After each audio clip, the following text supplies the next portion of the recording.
Zach, we got our next guest on the line. Definitely excited to have him join us tonight, all the way from London, England, and United Kingdom.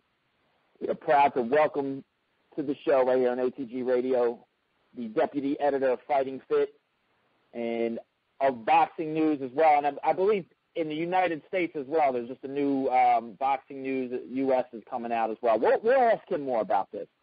That's the reason why we're bringing him on here. But without further ado, Mr. Danny Flexen. Danny, thank you for joining us tonight. How's it going, man? Yeah, it's good. Thanks for inviting me on. Hey, it's a pleasure, man. I got to ask you this. You know, with everything that's going on, I hear you guys are bringing something to the United States. If you don't mind filling us in on what's going on. Yeah, sure. We're launching, well, we've just launched actually last week, our new US-specific digital issue. So it's for the iPad. It's specifically to fit the iPad screen. You can scroll vertically as well as horizontally, and there's loads of extra cool stuff like videos, audio clips, things like that. So you can get a whole sensory experience just from Boxing News, the world's oldest boxing magazine. I know the history from that. Tim Cudgess is another one actually gave me the news about it coming out here. Again, it's the oldest boxing publication that's around there. Tim, are you still with us, man? Yeah, I'm with it. I'm here. Yeah, actually, Danny, with the magazine, the digital copy, you told me before, I believe it's going to be an every week edition. Yeah, that's correct. I mean, Boxing News has always been every week since it came out in the UK and also in print in the US. But obviously one of the limitations of print is that by the time it's shipped out and it gets to the US, a lot of the news is old, unfortunately. So we made the decision to go in a digital route instead. And obviously you get it instantly as soon as it comes out every Thursday. And it just offers so much more than a print publication, especially when you're talking about going overseas. So you've got action reports, previews, interviews, everything you get from a magazine, but, at your fingertips on your iPad. Yeah, definitely. I agree with you. The digital way is the way to go at this point in time because, like you were saying, anytime I get a magazine, like a boxing magazine or anything like that at this point in print, it's just for nostalgia.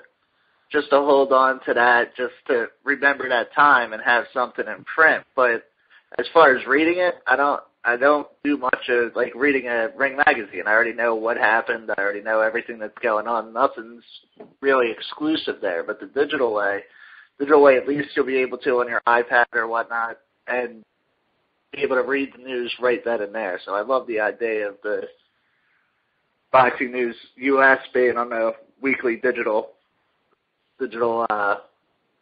platform. Danny, well, you guys have to be having a field day right now. I mean, one of the shockers this past weekend, I know you'll be covering it, but one of the shockers happening down in Liverpool was, one of the highly touted prospects coming out of the UK, let alone the entire world in the heavyweight division. David Price getting knocked out in the second round against Tony the Tiger Thompson.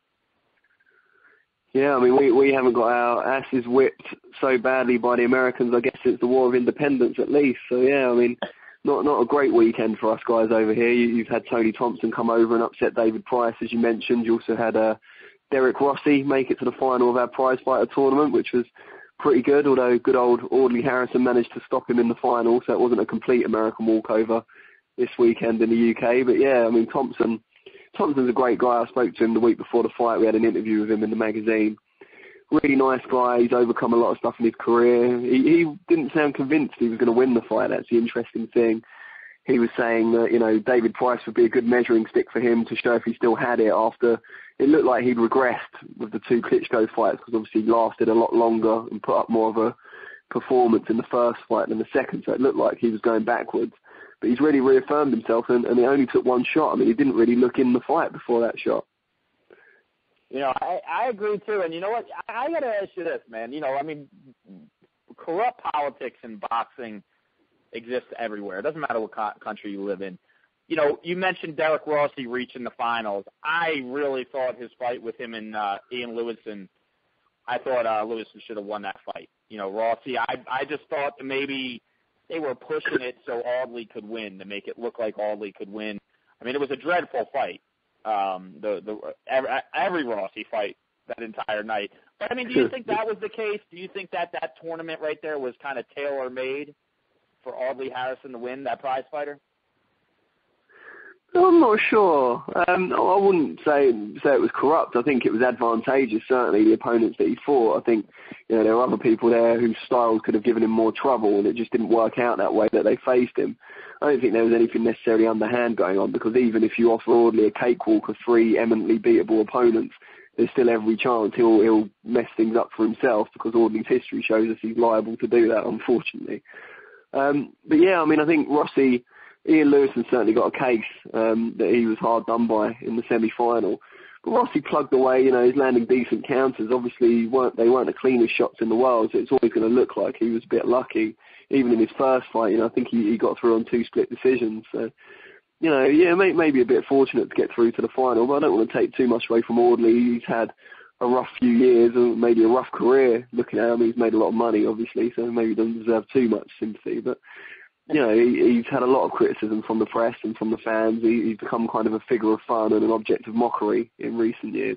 So I kind of have a small part of me that's happy for him, and that he's got a little bit more time in the spotlight. Yeah, I'm also happy for Audley, but where does Audley go from here? Now, Price, well, I'll get into that afterwards, but yeah, where does Audley go from here at this point? Well, it's very difficult because he's lost to the British champion very recently in David Price. He lost conclusively, and Price has gone and lost to a world-class fighter in Tony Thompson. So that shows how far away Audley Harrison is from that world-class level, and nothing about his fight with Price or his abject defeat to David Hay makes it look any different from that. So as much as he's talking big now that he's won the prize fight tournament for the second time in his career, just like the first time he won it, he was up against people with far less experience than him and overmatched opponents. So, I don't know. I mean, I think he needs to work his way up, but Audley's still got a big name and he can talk his way into a big fight, and that's always going to be the advantage with him. He might not need to work quite as hard to get to that level as some other prospects with more ability or younger and have more potential. No, I like the sound of that. Let me ask this too. You guys this weekend with David Price, basically not out of the mix, but in a way exposed Tyson Fury. He's still, I consider one of the most talented guys in any division coming over from the UK right now. What is your outlook on him this year in 2013? Obviously, Steve Chambers is up first. He's contending for a world title in 2013. Well, he's currently, WBC number 4, I believe. Jonathan Banks is number 3. His fight with Seth Mitchell's fallen through, so that may get rescheduled, which takes Banks out of the equation for a certain amount of time. Areola is obviously fighting Stiverne soon. Whoever wins that is going to be the WBC number 1, I guess, or at least have to fight Banks for that. So once all that's sorted out, Fury's in a very advantageous position, whether that be at the end of 2013 or the beginning of the following year. Whether his team think he's ready for the Klitschko is another matter. He certainly says that in public. But he's still very young in heavyweight terms. He's got decent experience, but he didn't have a long amateur career. A lot of his fights were at junior level, even though he's, immense in size. He's a young guy still. I don't think there's any need to rush him. I think, Price is kind of out of the equation now. A lot of people are calling for a domestic clash between the two.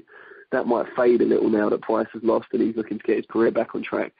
Fury can kind of move at his own pace, and I think we'll get gradual step-ups this year. I think his trainer, his uncle Peter Fury, was saying last night or the night before that once Chambers is out of the way, they consider Tony Thompson, for example, as a kind of comparison with Price, and maybe guys like Pulev as well. That was mentioned. I'd like to see that as well. Tony Thompson, now he's back in the mix. Still a great fighter.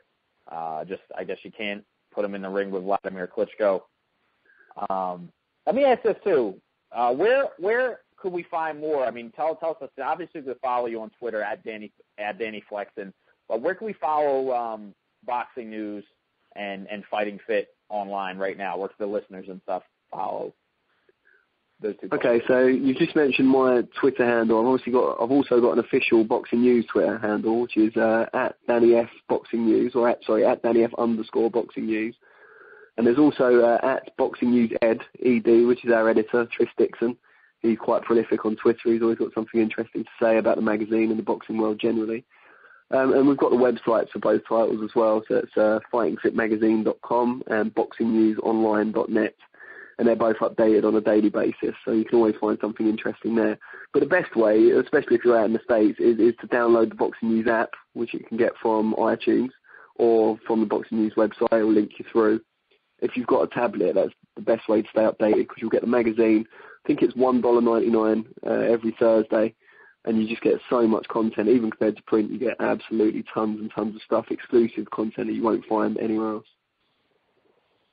No, that's awesome, man. You know, I've always been a fan of Boxing News, and, you know, now you guys bringing it out over here digitally. I'm looking forward to it. I know Tim's looking forward to it. He's been looking forward to it a while. But, hey, Danny, I got to ask you this too, man. You know, total listeners here in the U.S., we got a ton of listeners over in the U.K. as well. You have any final words out there for them? Just keep reading the magazine, whether it's tablet form, mobile, or good old print, whatever it might be, and wherever you might be living. I genuinely believe it's still the best boxing medium out there for the fans, but also we wouldn't be anything without that support. You know, we've got a lot of reader interactivity, whether it's letters, pages, social media, status updates, tweets, everything. And we wouldn't have the great magazine we do if it wasn't for the people that read it and contribute to it. So, you know, keep doing it, and we really appreciate the support. Hey, man, you know, keep putting out the great stuff that you guys have been putting out for so many years. And, you know, Danny, we'd love to have you back on the show again in the future, man. Have some fun. It was definitely a pleasure getting to talk to you, getting to find out a little bit more where you stand as far as boxing is concerned. I know you're the British guy. We obviously asked you about British boxing. Next time, man, we'll bring you on. We'll talk about what's going on over here in the States, Germany, Australia, all that stuff, man. But we appreciate you stopping by and joining us, and we look forward to talking to you again, my friend. I've really enjoyed it. Thanks very much. Thank you so much. All right, there you have it. Fighting Fit, and obviously Boxing News is Danny Flexen joining us today. Definitely a pleasure to have him. Appreciate it.